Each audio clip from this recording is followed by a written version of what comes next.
পৃথিবী আজ বড় অশান্ত।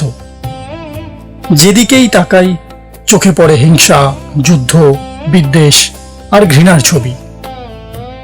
এই অশান্ত সময়ে পিভিবি স্টুডিও চেষ্টা করেছে ভালোবাসার একটি ছোট্ট জানলা খুলতে, যদি একটু হলেও এই অস্থির মনকে শান্ত করা যায়।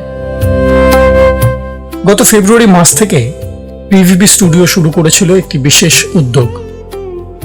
যাদের হাতে গড়ে উঠবে আগামী প্রজন্ম, অর্থাৎ আজকের কলেজ ও বিশ্ববিদ্যালয়ের ছাত্রছাত্রীরা, তাদের আমন্ত্রণ জানানো হয়েছিল প্রেমের গল্প লিখতে। প্রেমহীনতার এই সময়ে যদি একটি গল্প লিখে বা শুনে একজন মানুষও ভালোবাসার বারান্দায় এসে হাত বাড়িয়ে দেন, তাহলেই আমাদের এই উদ্যোগ সার্থক। এই গল্পগুলোর লেখা, নাট্যরূপ, কণ্ঠাভিনয় এবং নির্মাণ সবটাই করেছে কলেজ পড়ুয়া তরুণ তরুণীরা। এই প্রতিযোগিতায় এমন অনেক শিক্ষার্থী অংশ নিয়েছেন যারা আগে কখনো গল্প লেখেননি, আবার অনেকেই প্রথমবারের মতো অভিনয় করেছেন। তাই আমরা শুধু গল্পের মান বা অভিনয়ের দক্ষতা দিয়ে এই উদ্যোগকে বিচার করতে চাই না। আমরা দেখতে চাই এই গল্পগুলো কত মানুষের হৃদয় ছুঁতে পারে, কত মানুষ ভালোবাসার বারান্দায় এসে তাদের ভালোবাসা জানিয়ে যান লাইক, কমেন্ট ও শেয়ারের মাধ্যমে। আজকের গল্প শেষ দেখা লাইভ। লিখেছেন আশুতোষ কলেজের ছাত্রী দেবারতী নস্কর।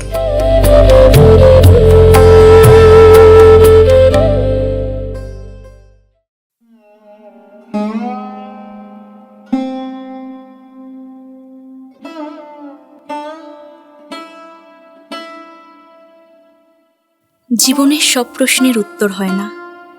কিছু উত্তর আমরা খুঁজে পাই তখন যখন আর কিছুই বদলানোর সুযোগ থাকে না। আজ আমি তোমাদের এমন একজন মানুষের গল্প শোনাবো, যিনি পৃথিবীর অনেক রহস্যের সমাধান করেছিলেন, কিন্তু নিজের হৃদয়ের সবচেয়ে গুরুত্বপূর্ণ উত্তরটা খুঁজে পেয়েছিলেন অনেক দেরিতে। কলেজ অডিটোরিয়ামের বাতাস সেদিন যেন এক অদ্ভুত উত্তেজনায় থরথর করে কাঁপছিল। প্রতি বছরের মতো এবারও ভ্যালেন্টাইন্স ডে উপলক্ষে একটি বিশেষ আলোচনার আয়োজন করা হয়েছে। মঞ্চের পেছনে টাঙানো টকটকে লাল রঙের বিশাল ব্যানারে সাদা অক্ষরে লেখা, ভালোবাসা মিথ না বিজ্ঞান। অডিটোরিয়ামে উপস্থিত শত শত ছাত্রছাত্রীর চোখে মুখে তখন অদম্য কৌতূহল আর অসংখ্য অজানা প্রশ্নের ছায়া।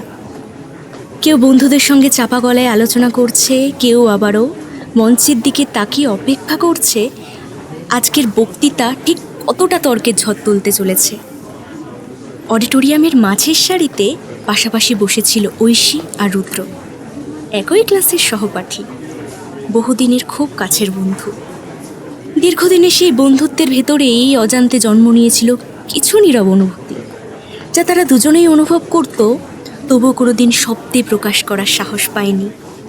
রুদ্র হালকা হেসে ঐশীর দিকে তাকিয়ে ফিসফিস করে বলল, তুই খেয়াল করেছিস ভ্যালেন্টাইন্স ডে এলেই সবাই কত সহজে ভালোবাসি বলে ফেলে, অথচ কিছু অনুভূতি আছে যেগুলো মানুষ চাইলেও মুখে আনতে পারে না। ঐশী মৃদু হেসে তাকে উত্তর দিল, সব কথা বলে দিতে হয় নাকি? কিছু সম্পর্ক তো না বলেও অনুভব করা যায়। হয়তো, কিন্তু কখনো কখনো দেরি হয়ে যাওয়ার আগেই কিছু কথা বলে দেওয়াটাই দরকার। ঐশী অবাক হয়ে রুদ্রর দিকে তাকালো, কিন্তু ঠিক সেই মুহূর্তেই মঞ্চে উঠে এলেন অধ্যাপক অনিরুদ্ধ সেন, আর তাদের অসমাপ্ত কথাগুলো নিস্তব্ধে হারিয়ে গেল অডিটোরিয়ামের ভিড়ের মধ্যে। মাঝবয়সী এই মানুষটি পুরো ক্যাম্পাসে তার গম্ভীর স্বভাব এবং কঠোর যুক্তিবাদী মানসিকতার জন্য সুপরিচিত। চোখে মোটা ফ্রেমের চশমা, পরনে নিখুঁতভাবে ইস্ত্রি করা শার্ট, আর কণ্ঠে এমন এক আত্মবিশ্বাস যেন প্রতিটি প্রশ্নের উত্তর তার হাতের মুঠোয়। মাইক হাতে নেওয়ার সঙ্গে সঙ্গেই পুরো হল ঘরে নেমে এলো পিন পতন নীরবতা। অনিরুদ্ধ ধীরে ধীরে বললেন, ছাত্রছাত্রীরা, তোমরা যাকে ভালোবাসা বলো বিজ্ঞান সেটাকে আসলে মস্তিষ্কের এক সাধারণ রাসায়নিক প্রতিক্রিয়া ছাড়া আর কিছুই মনে করে না। ডোপামিন, অক্সিটোসিন আর সেরাটোনিন, এই তিনটি হরমোনের সাময়িক খেলা থেকেই মানুষের মনে কিন্তু এই অনুভূতির জন্ম হয়। তিনি একটু থামলেন। মানুষ যখন নিজের যুক্তি দিয়ে কোনো অনুভূতিকে ব্যাখ্যা করতে পারে না, তখন আবেগের আশ্রয় নিয়ে তাকে ভালোবাসার নাম দেয়। কিন্তু বিশুদ্ধ বিজ্ঞান কোনো দুর্বলতায় বিশ্বাস করে না। জীবন চলে সমীকরণের ওপর ভিত্তি করে, কোনো আবেগের ওপর নয়। পেছনের সারিতে বসে থাকা ঐশী অজান্তেই ঠোঁট কামড়াল। কিন্তু সেই মুহূর্তে অডিটোরিয়ামে উপস্থিত কেউই জানতো না অধ্যাপক অনিরুদ্ধ সেনের এই কঠিন পাথুরে কণ্ঠের ভেতরে কোথাও একটা বিশাল ফাটল বহু বছর ধরে অতি সযত্নে লুকিয়ে আছে। প্রশ্নোত্তর পর্ব শুরু হতেই ঐশী সবার আগে হাত তুলল। গলার স্বর কিছুটা কাঁপছিল ঠিকই, কিন্তু তার চোখে ছিল এক অদ্ভুত দৃঢ়তা। সে সরাসরি মঞ্চের দিকে তাকিয়ে প্রশ্ন করল, স্যার, আপনি কি আপনার দীর্ঘ জীবনে কখনো কাউকে সত্যিই ভালোবেসেছেন, নাকি প্রেম আপনার জীবনে সবসময় কেবল ল্যাবরেটরি একটা পরীক্ষাই ছিল? ঐশীর এই সাহসী প্রশ্নে মুহূর্তের জন্য পুরো অডিটোরিয়াম নিস্তব্ধ হয়ে গেল, যেন সবাই একসাথে নিঃশ্বাস বন্ধ করে অপেক্ষা করছে স্যার কি বলেন। অধ্যাপক অনিরুদ্ধ সেন 1 সেকেন্ডের জন্য থমকে গেলেন। তার চোখের পলক পর্যন্ত পড়ল না। তারপর খুব ঠান্ডা গলায় ঠোঁটের কোণে এক চিলতে তাচ্ছিল্যের হাসি ফুটিয়ে তিনি বললেন, আমি সম্ভবত জীবনের সেই ভুলগুলো করার হাত থেকে বাঁচার মতো যথেষ্ট বুদ্ধিমান ছিলাম। তার এই উত্তরে চারিদিকে হাসি রোল উঠল। উপস্থিত অনেকেই ভাবল স্যার তার প্রখর মেধা আর যুক্তি দিয়ে হয়তো প্রেম নামে সেই রহস্যময় আবেগকেও জয় করে নিয়েছেন। কিন্তু সামনের সারিতে বসা তার বহুদিনের বন্ধু অধ্যাপক সৌগত বসু অন্য কিছু লক্ষ্য করলেন। তিনি দেখলেন অনিরুদ্ধর আঙুলগুলো মাইকের হাতলের ওপর অস্বাভাবিকভাবে শক্ত হয়ে আছে, যেন তিনি কোনো সুপ্ত আবেগকে জোর করে চেপে রাখার আপ্রাণ চেষ্টা করছেন। ঐশীরও মনে হলো স্যারের দেওয়া এই চটজলদি উত্তরটা পুরোপুরি সত্যি নয়। সেদিন সেই উত্তপ্ত আলোচনার পর সবাই হইচই করতে করতে অডিটোরিয়াম থেকে বেরিয়ে গেল। কিন্তু অনিরুদ্ধ অনেকক্ষণ একা সেই অন্ধকার মঞ্চে দাঁড়িয়ে রইলেন পাথরে মূর্তির মতো। মঞ্চের স্টাচ লাইটগুলো একে একে নিভে যেতে লাগলো। আলো নিভে যাওয়ার সঙ্গে সঙ্গে চারপাশের অন্ধকার যেন ধীরে ধীরে তাকে গ্রাস করতে লাগলো। হঠাৎ তার মনে একটা প্রশ্ন জেগে উঠল, আলো নিভে গেলে কি মানুষের ভেতরের আসল চেহারাটা বেরিয়ে আসে? প্রশ্নটা কাটার মতো অনিরুদ্ধর মনে বিধে রইল সারাটা বিকেল।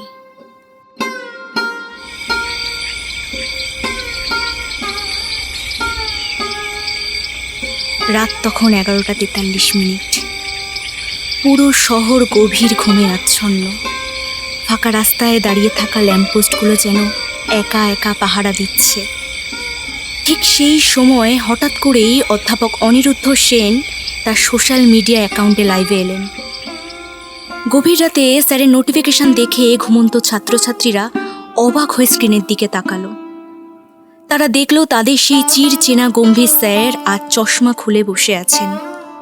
তার চোখ দুটো আজ ভীষণ ক্লান্ত আর লালছে। আজ কোনো যুক্তির জেল্লা নেই, আজ আছে এক অদ্ভুত শূন্যতা। তিনি স্ক্রিনের দিকে তাকিয়ে একটি দীর্ঘশ্বাস ফেললেন, তারপর ধীরে ধীরে বলতে শুরু করলেন, আজ অডিটোরিয়ামে আমি একটা খুব সাধারণ প্রশ্ন শুনেছিলাম, আমি কি জীবনে কখনো প্রেম করেছি কি না।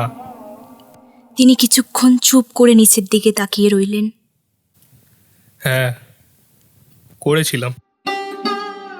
আমি প্রেমে পড়েছিলাম।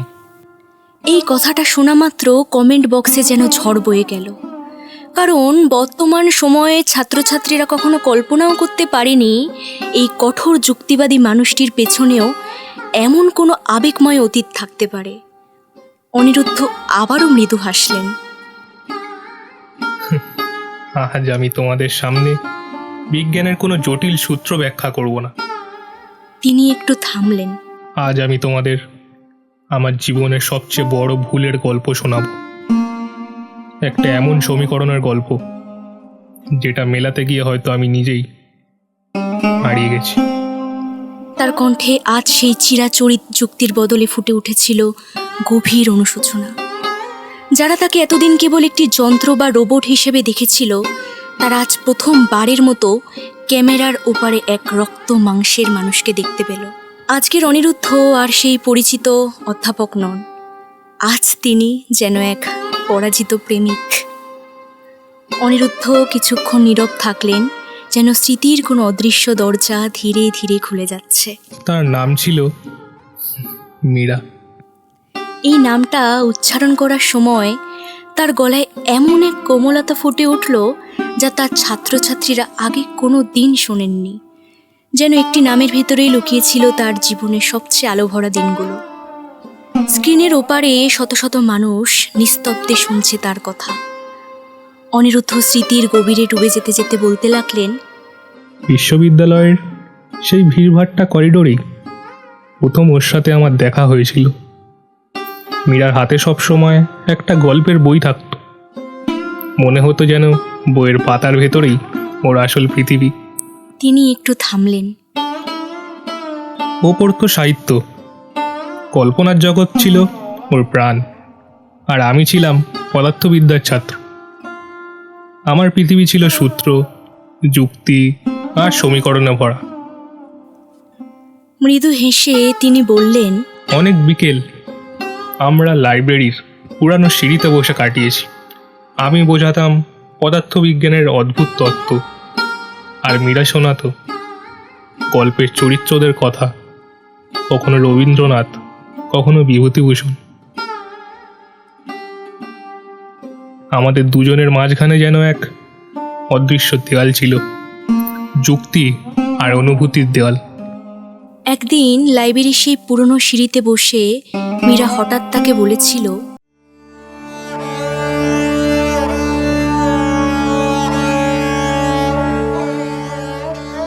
বিজ্ঞান তো শুধু দৃশ্যমান জগৎকেই ব্যাখ্যা করতে পারে অনিরুদ্ধ, কিন্তু জীবনের সব অনুভূতি কি ল্যাবরেটরিতে মাপা যায়?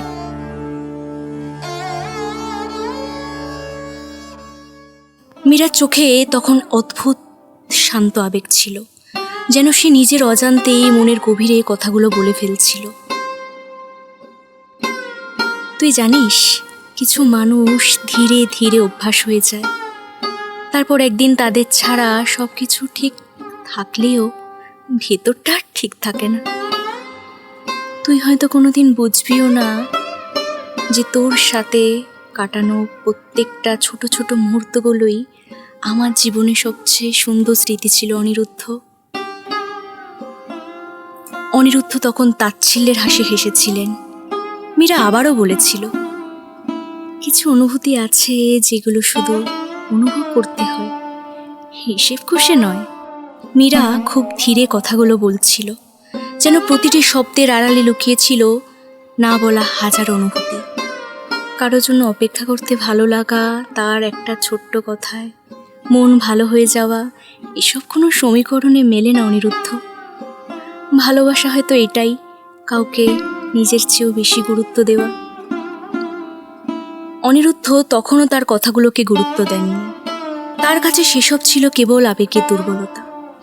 মীরার বন্ধু নন্দিতা একদিন সরাসরি তাকে বলেছিল, তুই কি সত্যিই কিছু বুঝিস না অনিরুদ্ধ?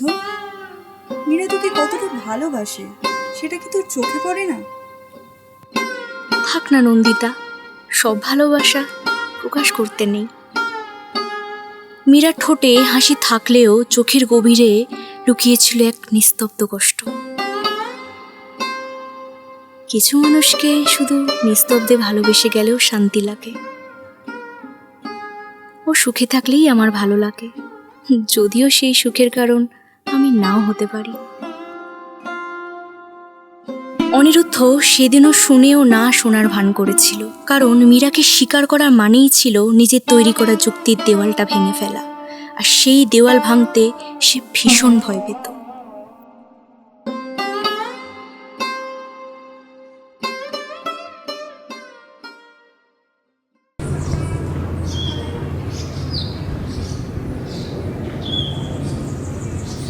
কয়েক সপ্তাহ পর এক সকালে ডাকপিয়ন একটা খাম এনে দিল।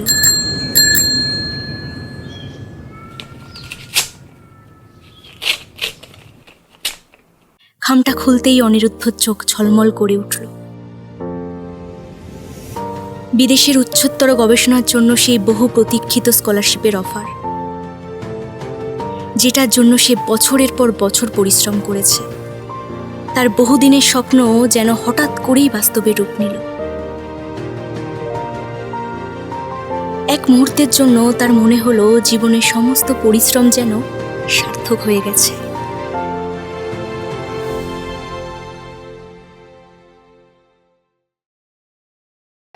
খবরটা শুনে মীরা মৃদু হাসল। আমি জানতাম তুই পারবি। মীরা হাসছিল ঠিকই, কিন্তু সেই হাসির আড়ালে লুকিয়েছিল হারিয়ে ফেলার ভয়। তুই একদিন অনেক বড় হবি অনিরুদ্ধ। শুধু একটা কথা মনে রাখিস, সব সাফল্যের পরেও মানুষ শেষ পর্যন্ত শান্তি খোঁজে একটা আপন মানুষের কাছেই। কিন্তু সেই হাসির আড়ালে একটা চাপা কষ্ট লুকিয়েছিল, যা অনিরুদ্ধ সেদিন দেখতে পায়নি কিংবা দেখতে চায়নি। মীরা ধীরে বলেছিল, অনিরুদ্ধ, যাওয়ার আগে একবার দেখা করবি আমাদের সেই পুরনো জায়গায়। তার গলায় তখন অদ্ভুত এক কম্পন ছিল, যেন সে জানতো এই দেখা হয়তো শেষ দেখা হতে পারে। মৃদু হেসে মীরা তাকে বলেছিল, আমি তোকে আটকাবো না, শুধু শেষবার তোর পাশে বসে থাকতে চাই। অনিরুদ্ধ, তুই কি একবার আসবি আমার সাথে দেখা করতে? ক্যাম্পাসের মাঝখানে দাঁড়িয়ে থাকা সেই প্রাচীন অশ্বত্থ গাছটার নিচে, যেখানে অসংখ্য বিকেল তারা গল্প করতে করতে কাটিয়েছে। সেদিন বিকেলে নন্দিতা বারবার ফোন করেছিল, তার কণ্ঠে ছিল অস্থিরতা। অনিরুদ্ধ, প্লিজ একবার আয়। মীরার শরীরটা আজ ভালো নেই, ও তোর জন্য অপেক্ষা করছে। কিন্তু অনিরুদ্ধ তখন আয়নার সামনে দাঁড়িয়ে নিজের টাই ঠিক করছিল আর নিজেকেই বোঝাচ্ছিল, আবেগ মানুষকে দুর্বল করে। আজ আমাকে থামলে চলবে না। আজ আমি থেমে গেলে হয়তো আমার ভবিষ্যৎটাই থেমে যাবে। সন্ধ্যা নেমে এসেছিল। অসত্য গাছটার নিচে দাঁড়িয়ে মীরা অনেকক্ষণ অপেক্ষা করেছিল। আকাশ ধীরে ধীরে অন্ধকার হয়ে গিয়েছিল। ক্যাম্পাসের আলো একে একে জ্বলে উঠছিল, আর মীরার চোখে সেই আলো প্রতিফলিত হচ্ছিল নিস্তব্ধে। সে কয়েকবার পথের দিকে তাকিয়েছিল, হয়তো এই মুহূর্তেই অনিরুদ্ধ হঠাৎ করে এসে দাঁড়াবে। মীরার চোখ ধীরে ধীরে ভিজে উঠেছিল, তবুও সে নিজের মনকে বারবার বুঝিয়ে যাচ্ছিল অনিরুদ্ধ আসবে। একটা মানুষকে এতটা মনে পড়া সত্যি হয়তো খুব কষ্টের, তবুও মনটা শুধু তার জন্যই অপেক্ষা করতে চায়। কিন্তু সময় ধীরে ধীরে পেরিয়ে যাচ্ছিল। এক সময় বাতাসে ঝরে পড়া শুকনো পাতাগুলোই যেন তার একমাত্র সঙ্গী ছিল। শেষ পর্যন্ত সে নিস্তব্ধে ফিরে গিয়েছিল, কোনো অভিযোগ ছাড়া। শেষবারের মতো পথটার দিকে তাকিয়েছিল মীরা, তারপর খুব ধীরে চোখ নামিয়ে নিয়েছিল। ভালো থাকিস অনিরুদ্ধ। হয়তো কোনোদিন তুই বুঝবি কেউ একজন তোকে নিজের পুরো পৃথিবীর থেকেও বেশি ভালোবেসেছিল। ভালো থাকিস, ভালো থাকিস অনিরুদ্ধ। কিছু অপেক্ষা শব্দ করে ভাঙে না, সেগুলো নিস্তব্ধেই মানুষের গভীরে হারিয়ে যায়। সেদিন অনিরুদ্ধ বুঝতেই পারেনি তার জীবনের সবচেয়ে গুরুত্বপূর্ণ মানুষটা চুপচাপ তার জীবন থেকে সরে যাচ্ছে। লাইফ চলাকালীন অনিরুদ্ধর কথা হঠাৎ থেমে গেল। তিনি ধীরে ধীরে পাশের টেবিল থেকে এক গ্লাস জল নিলেন, অল্প অল্প চুমুক নিলেন। ল্যাম্পপোস্টের আলোর প্রতিফলন কি তার সত্যিই চোখে পড়ছিল, নাকি চোখের কোণে মুক্তোর মতো কয়েক ফোঁটা জল সত্যিই ঝলসে উঠেছিল? তার কণ্ঠ ছিল ধরা, কিছুটা কাঁপছে। 15 বছর ধরে জমে থাকা সব ব্যথা এখন এক মুহূর্তে বেরিয়ে আসতে চাইছে। তিনি ধীরে ধীরে বললেন, আমি বড্ড অহংকারী ছিলাম। আমি ভেবেছিলাম মানুষ যেন চিরকাল আমার জন্য অপেক্ষা করবে, কিন্তু সময় বড় নিষ্ঠুর। সে কারোর জন্য এক সেকেন্ডও থামে না। তার কণ্ঠে মিশেছিল আফসোস আর হাহাকার। বিদেশে যাওয়ার মাত্র 2 মাস পর আমি একটি চিঠি আর ফোন পেয়েছিলাম। খবর পেয়েছি শহরের এক মর্মান্তিক বাস দুর্ঘটনায় মীরা মারা গেছে।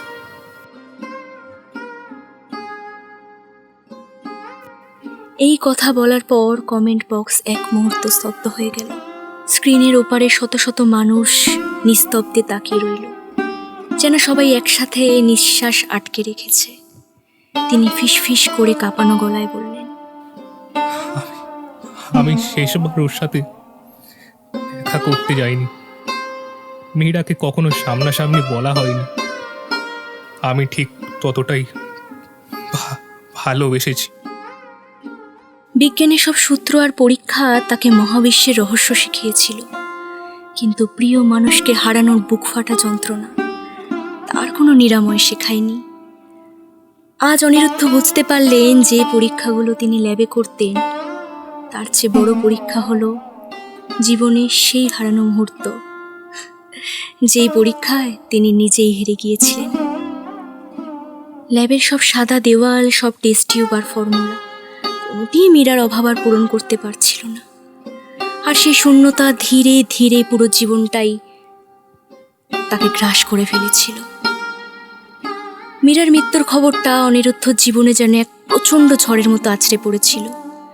যে মানুষটা এতদিন নিজের জীবনকে নিখুঁত সমীকরণের মতো সাজিয়ে নিয়েছিল, সেই জীবনটাই হঠাৎ করে ভেঙে চুরমার হয়ে গেল। বিদেশে সেই বিশাল গবেষণাগারে দাঁড়িয়ে সবাই যখন তাকে সাফল্যের জন্য অভিনন্দন জানাচ্ছিল, তখন অনিরুদ্ধ অনুভব করছিল তার বুকের ভেতর যেন কোনো অদৃশ্য এক শূন্যতা তৈরি হচ্ছে। ল্যাবরেটরির ঠান্ডা সাদা দেওয়ালগুলোর দিকে তাকিয়ে তার বারবার মনে হতো, এই সাফল্যের আসল মানে কি? রাতের পর রাত সে একা একা বসে থাকত। চারপাশে ছিল অসংখ্য যন্ত্রপাতি, অগণিত ফর্মুলা আর গবেষণার কাগজপত্র, কিন্তু সেই বিশাল নীরবতার ভেতরে বারবার ফিরে আসতো মীরার মুখটা, তার শান্ত চোখ, তার মৃদু হাসি, তার সেই অদ্ভুত কথা, জীবনের সব অঙ্গ মেলে না অনিরুদ্ধ যতই বিজ্ঞান নিয়ে নিজেকে ব্যস্ত রাখার চেষ্টা করত, ততই মীরার স্মৃতিগুলো যেন তাকে তাড়া করে ফিরত। একদিন গভীর রাতে নিজের ডায়েরিতে সে লিখেছিল, বিজ্ঞান হয়তো মৃতদেহ নিয়ে গবেষণা করতে পারে, কিন্তু মৃত ভালোবাসার হাক্কার মাপার কোনো যন্ত্র পৃথিবীতে নেই। সেই দিন থেকে অনিরুদ্ধ ধীরে ধীরে নিজেকে আরো বেশি কাজে ডুবিয়ে দিল। সে আর কোনো দিন কাউকে নিজের কাছে আসতে দেয়নি, কারণ সে জানতো আর একবার হারানোর যন্ত্রণা সহ্য করার মতো সাহস তার নেই। লাইফ চলছিল, কিন্তু অনিরুদ্ধ হঠাৎ যেন কথার মাঝেই থেমে গেলেন। ঘরের ভেতর তখন এক অদ্ভুত নীরবতা। তিনি ধীরে ধীরে ক্যামেরাটা একটু ঘুরিয়ে টেবিলের উপর রাখা একটি পুরনো খামের দিকে দেখালেন। খামটা গাঢ় নীল রঙের, সময়ের সাথে সাথে রংটা কিছুটা ফিকে হয়ে গেছে, কোনাগুলো একটু ভাঁজ পড়ে গেছে, যেন বহু বছর ধরে কারো স্পর্শের অপেক্ষায় ছিল। এই খামটা মীরার। তার কণ্ঠে এমন এক কম্পন ছিল যা লুকানো সম্ভব নয়। অনিরুদ্ধ খুব নরম স্বরে বললেন, মীরা মারা যাওয়ার কয়েক বছর পর নন্দিতা আমাকে এটা পাঠিয়েছিল। নন্দিতা বলেছিল সেদিন শেষবার দেখা করার জন্য মীরা যখন অসত্য গাছটার নিচে অপেক্ষা করছিল, তখন এই চিঠিটা আমার জন্যই লিখেছিল। তিনি কয়েক সেকেন্ড চুপ করে রইলেন, তারপর ধীরে বললেন, বিশ্বাস করো, গত 15 বছর ধরে এই খামটা আমার টেবিলের ওপরেই পড়ে আছে। তার চোখ তখন অদ্ভুতভাবে ঝাপসা। প্রতিদিন আমি এটাকে দেখেছি, ছুঁয়েছি, কিন্তু কোনোদিন খোলার সাহস পাইনি। লাইভে থাকা মানুষগুলো নিঃশ্বাস বন্ধ করে শুনছিল। অনিরুদ্ধ নিচের দিকে তাকিয়ে বললেন, আমি ভয় পেতাম যদি ভেতরে লেখা থাকে আমি ওকে ভেঙে দিয়েছি। তার হাত দুটো এবার সত্যিই কাঁপছিল। ধীরে ধীরে তিনি খামটার মুখ ছিললেন। ভেতর থেকে বেরিয়ে এলো একটি কাগজ। সময়ের ছোঁয়ায় কাগজটা হলদেটে হয়ে গেছে, কিছু জায়গায় কালিও ঝাপসা, তবুও সেখানে লেখা প্রতিটি অক্ষর যেন এখনো জীবন্ত। মীরার হাতের লেখা। অনিরুদ্ধ কয়েক সেকেন্ড চোখ বন্ধ করে রইলেন, যেন নিজেকে প্রস্তুত করছেন এমন এক সত্য শোনার জন্য যা হয়তো তার হৃদয়কে আবারও ভেঙে দেবে। তারপর ধীরে ধীরে চিঠিটা পড়া শুরু করলেন। অনিরুদ্ধ কাঁপা কণ্ঠে পড়তে লাগলেন। আমি জানি তুমি আজ আসবে না। তোমার কাছে তোমার স্বপ্ন, তোমার গবেষণা, তোমার ভবিষ্যৎ সব কিছুই আমার চেয়ে অনেক বেশি গুরুত্বপূর্ণ। আর জানো অনিরুদ্ধ, আমি না কোনোদিন চাইনি আমার জন্য তোমার স্বপ্নগুলো থেমে যাক। এই পর্যন্ত পড়ে অনিরুদ্ধ কয়েক সেকেন্ড থেমে গেলেন। মনে হচ্ছিল প্রতিটি শব্দ যেন তার বুকের ভেতর ছুরি হয়ে বিঁধছে। তিনি আবারও পড়তে শুরু করলেন। আমি শুধু চেয়েছিলাম তোমার জীবনের গল্পে খুব ছোট্ট একটা অংশ হয়ে থাকতে। হয়তো কোনোদিন তুমি খুব বড় বিজ্ঞানী হবে, অনেক মানুষ তোমাকে ঘিরে থাকবে, তোমার সাফল্যের গল্প শুনবে, তোমাকে নিয়ে গর্বও করবে। কিন্তু জানো অনিরুদ্ধ, সাফল্যের চূড়াটা না খুব একা জায়গা। সেখানে দাঁড়িয়ে অনেক মানুষকে দেখা যায়, কিন্তু খুব কম মানুষকেই না পাশে পাওয়া যায়। অনিরুদ্ধর গলা তখন একেবারে ভারী হয়ে গেছে, তার চোখের কোণ ভিজে উঠেছে। তিনি পড়া থামালেন না।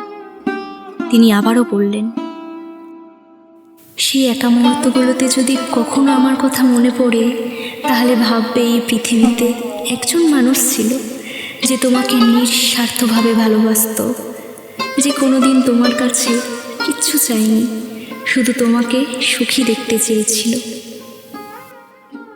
অনিরুদ্ধর চোখ থেকে তখন নীরবে জল গড়িয়ে পড়ছিল। ক্যামেরার ওপারে হাজারো হাজারো মানুষ নিস্তব্ধে সেই মুহূর্তে সাক্ষী হয়েছিল। তিনি শেষ লাইনগুলো পড়লেন। তুমি হয়তো একদিন আমাকে ভুলে যাবে, কিন্তু আমি জানি আমি তোমাকে কোনো দিন ভুলতে পারবো না। তাই যদি কোনো দিন খুব একা লাগে, তাহলে আকাশের দিকে তাকিও, হয়তো সেখানে কোথাও আমি থাকবো তোমার পাশে। ইতি, তোমার মীরা। চিঠির শেষ লাইনটা পড়ার পর অনিরুদ্ধ আর কিছু বলতে পারলেন না। তার হাতের মধ্যে ধরা কাগজটা তখন হালকা কাঁপছিল। ক্যামেরার সামনে বসে থাকা সেই কঠোর যুক্তিবাদী অধ্যাপক তখন নিস্তব্ধে কাঁদছিলেন, একজন সাধারণ মানুষের মতো, একজন হারিয়ে যাওয়া প্রেমিকের মতো। আর লাইভের ওপারে থাকা মানুষগুলো ধীরে ধীরে বুঝতে পারছিল, কখনো কখনো ভালোবাসা হারিয়ে যায় না, হারিয়ে যায় শুধু সেই মানুষগুলো যারা সময় মতো ভালোবাসা বলতে পারে না। সেই মুহূর্তে পুরো লাইফটা যেন আর কোনো গল্প ছিল না, এটা হয়ে উঠেছিল এক মানুষের জীবনের সবচেয়ে সত্যি স্বীকারোক্তি। লাইফ চলছিল এক অদ্ভুত নিস্তব্ধতার মধ্যে। অনিরুদ্ধ কয়েক সেকেন্ড চুপ করে রইলেন। মনে হচ্ছিল যেন তিনি নিজের ভেতরে বহু বছরে জমে থাকা একটা সত্য বলার সাহস জোগাড় করছেন। তারপর তিনি ধীরে ধীরে বললেন, তোমরা যারা ভাবছো মীরা বাস দুর্ঘটনায় মারা গেছে, তা পুরোপুরি সত্যি নয়। স্ক্রিনের ওপারে থাকা দর্শকেরা যেন এক মুহূর্তে স্তব্ধ হয়ে গেল। অনিরুদ্ধ আবারও বললেন, মীরা তখন খুব অসুস্থ ছিল, এমন এক রোগে ভুগছিল যার চিকিৎসা তখন খুবই অনিশ্চিত ছিল। তিনি কিছুক্ষণ থামলেন। তার চোখের দৃষ্টি যেন দূরের কোথাও হারিয়ে গেল, সম্ভবত সেই পুরনো দিনগুলোর মধ্যে। সে জানতো আমি যদি এটা জানতে পারি, তাহলে সব কিছু ছেড়ে ওর কাছে চলে আসবো। আমার স্বপ্ন, আমার ভবিষ্যৎ সব কিছু থেমে যাবে। তার তার গলা আরও ভারী হয়ে উঠল। তাই সে নন্দিতার সাথে মিলে সেই দুর্ঘটনার গল্পটা তৈরি করেছিল, যাতে আমি পিছনে ফিরে না তাকাই। সে চেয়েছিল আমি সফল হই, আর নিজের কষ্টটা নীরবে লুকিয়ে রেখেছিল।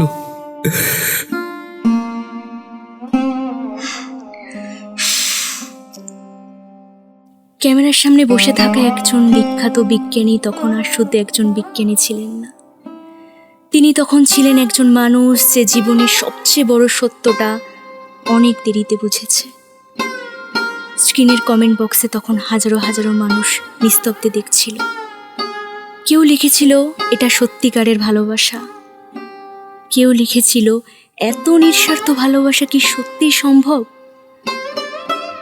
আর অনিরুদ্ধ তখন শুধু চুপ করে বসেছিলেন, যেন বহু বছরের অপরাধ বোধ তার বুকের ভেতর ধীরে ধীরে ভারী হয়ে উঠছে। অনিরুদ্ধর কণ্ঠস্থির, চোখে অদৃশ্য বেদনার ছায়া, মনে গভীর আফসোস। বিদেশে যখন আমি নিজের গবেষণার শিখরে ব্যস্ত ছিলাম, মীরা তখন নিঃসঙ্গভাবে হাসপাতালের বেডের ওপর মৃত্যুর সঙ্গে লড়ে যাচ্ছিল। তার শেষ ইচ্ছাপত্রে লেখা ছিল মৃত্যুর পর তার মস্তিষ্ক যেন গবেষণার জন্য দান করা হয়। আমি জানতাম না তার নিঃশব্দ লড়াইটা কতটা নিঃস্বার্থ এবং কতটা হৃদয় বিদারক। 5 বছর আগে দেশে ফিরে দেশের সবচেয়ে বড় রিসার্চ প্রজেক্টের দায়িত্ব নেওয়ার সময় ল্যাবের প্রথম ডোনার কেসের ফাইল খোলার সঙ্গে সঙ্গে চোখে পড়ল তার নাম,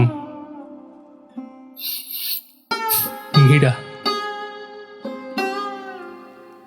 অডিটোরিয়ামে সেই কঠোর অধ্যাপক আজ ক্যামেরার সামনে ভেঙে পড়লেন এক সাধারণ প্রেমিকের মতো। তার কণ্ঠে ছিল নীরব তীব্র ব্যথা, চোখে অশ্রুর অদৃশ্য ঝলক। আজ আমি তোমাদের সামনে স্বীকার করছি, যে ল্যাবে আমি প্রতিদিন দাঁড়িয়ে ডোপামিন, অক্সিটোসিন আর সেরাটোনিনের রহস্য অন্বেষণ করি, তার উৎস ছিল মীরা নিজেই। আমি প্রতিদিন ল্যাবে যে নতুন নতুন আবিষ্কার করি, বিজ্ঞানের জয়গান করি, কিন্তু মনে মনে প্রতিটি মুহূর্ত হারাই। মীরা নিজেকে দিয়েছিল আমাকে পূর্ণ করতে, আমাকে সত্যিকারের জীবন দেখাতে, আর আমি আমার নিজের পূর্ণতার মোহে তাকে হারিয়ে দিয়েছি। তার কণ্ঠ কেবল বিজ্ঞানের তত্ত্বের নয়, বরং হৃদয়ের ব্যথা, নিঃস্বার্থ ভালোবাসা এবং আফসোসের মিশ্রণ ফুটে উঠেছিল।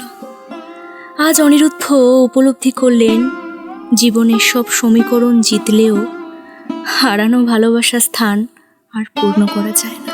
মীরা যা দিয়েছিল তা কোনো গবেষণা, কোনো আবিষ্কার কিংবা কোনো পদার্থবিজ্ঞানের সূত্র দিয়ে মাপা যায় না।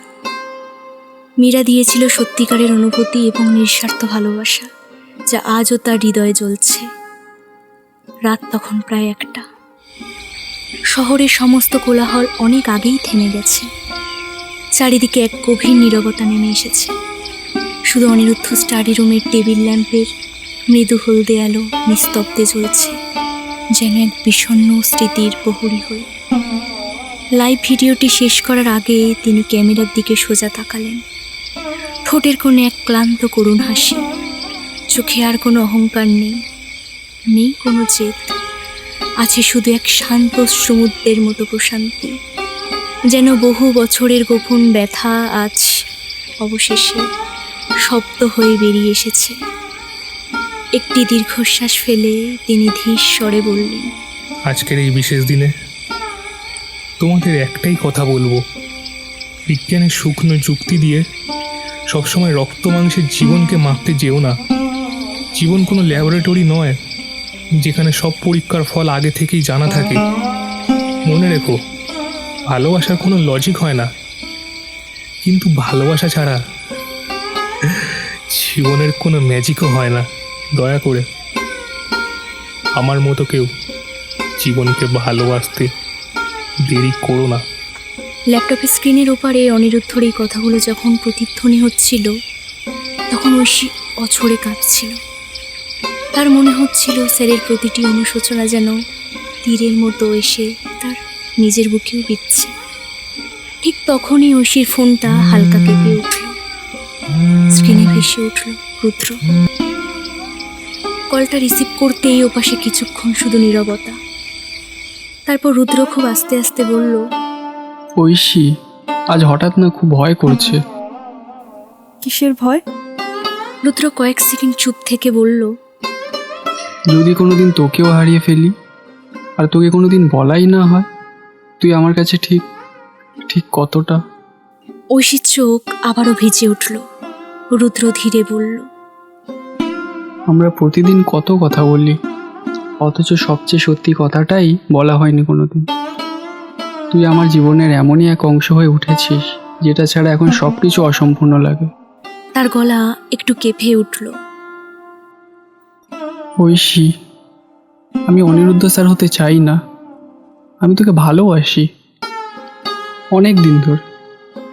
আমাদের অঙ্কের সমীকরণটা মিলুক আর না মিলুক, আমি তোর হাতটা সারা জীবন ধরে রাখতে চাই। ঐশী চোখ বন্ধ করে নিস্তব্ধে হাসল। তারপর ভেজা গলায় বলল, এতদিনে বললি? ওপাশে রুদ্র মৃদু হেসে বলল, হয়তো, কিন্তু আর আমি দেরি করতে চাইনি। সেই মুহূর্তে দুজনেই চুপ করে রইল। কিন্তু সেই নীরবতার মাঝেই যেন দুটো হৃদয় একে অপরকে নিস্তব্ধে নিজের করে নিল।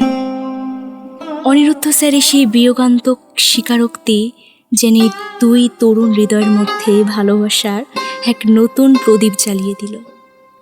তারা অন্তত নিজেদের অনুভূতি প্রকাশ করতে আর এক মুহূর্ত দেরি করল না। হয়তো কোথাও অদৃশ্যভাবে মীরার সেই নিঃস্বার্থ ভালোবাসাই এই নতুন সম্পর্কের সূচনা ঘটালো।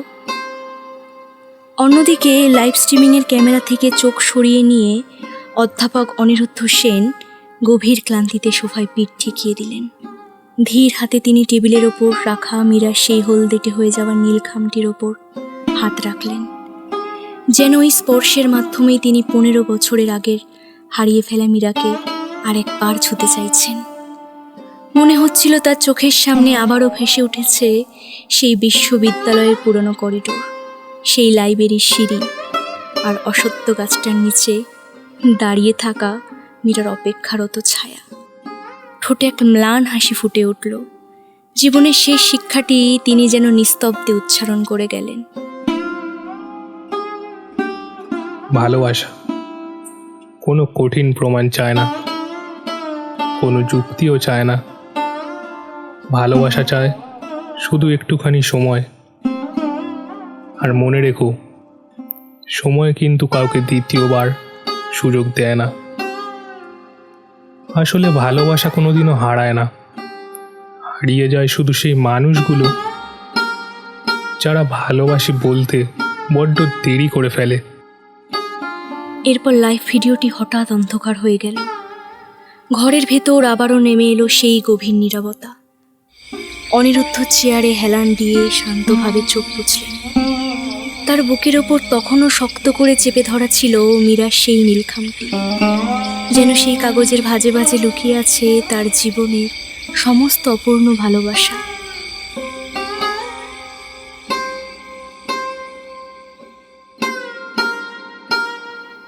পরদিন সকালে নিজের স্টাডি রুমের সেই চেয়ারে নিথর অবস্থায় পাওয়া গেল অধ্যাপক অনিরুদ্ধ সেনকে। তার বুকের ওপর তখনও শক্ত করে চেপে ধরা ছিল মীরার সেই নীলখামটি। জীবনের শেষ মুহূর্তে তিনি তার শ্রেষ্ঠ পুরস্কারটি মীরা স্মৃতি উদ্দেশ্যে উৎসর্গ করে গেলেন, আর নিজে হয়ে রইলেন একজন চিরন্তন কিংবদন্তি প্রেমিক।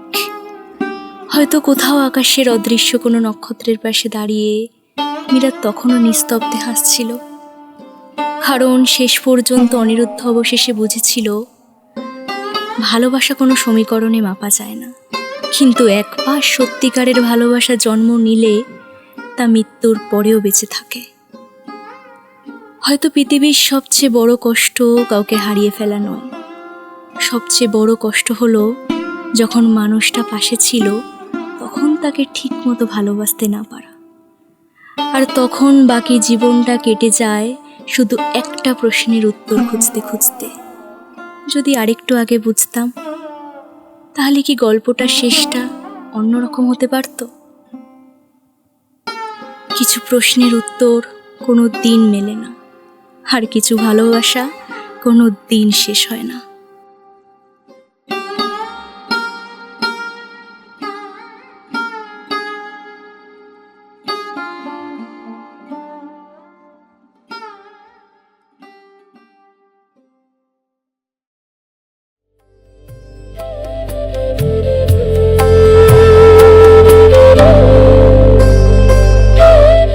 শুনছিলেন ভালোবাসার বারান্দায়। আজকের গল্প শেষ দেখা লাইভ। লিখেছেন আশুতোষ কলেজের ছাত্রী দেবারতী নস্কর। আপনিও যদি একজন কলেজ বা বিশ্ববিদ্যালয়ের ছাত্রছাত্রী হন এবং আপনার লেখা গল্প নিজের কণ্ঠে রেকর্ড করতে চান, তাহলে যোগাযোগ করুন আমাদের সঙ্গে। ফোন নম্বর 8697983008 বা 8610573664 নম্বরে। শুনতে থাকুন ভালোবাসার বারান্দায়, ভালোবাসার গল্প।